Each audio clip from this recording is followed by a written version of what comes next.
Hello, welcome back to my mini blog. Office করছিলাম জানেন, office করতে করতে হঠাৎ করে পেটটা চুই চুই করে উঠলো। খাবার খেয়ে দিয়েই বসেছিলাম কিন্তু। তারপরে ভাবলাম কি যে দেখি একটু হাতড়াহাতড়ি করে ফ্রিজে কিছু পাওয়া যায় নাকি। সেই ছোটোবেলার অভ্যেসটা তো রয়েই গেছে।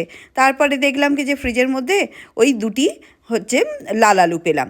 লাল আলুগুলোকে ভাবলাম কি যে একটু পুড়িয়ে নিই, পুড়িয়ে যেরকমভাবে খাই সেইভাবে। এবার দুটোকে খুঁজতে গিয়ে আরও দুটো পেয়েছিলাম। ভাবলাম এইগুলো তো কেউ খাই না, আমার মেয়ে বর কেউ খাবে না, বেটার কি আমিই খাই।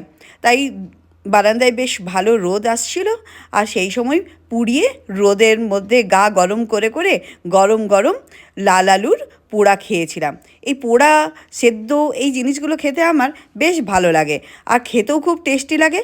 আর মিঠেল রোদ, শীতকালের রোদ, নরম রোদে বসে এই সমস্ত খাওয়া দাওয়া করতে আমার ভালোই লাগে।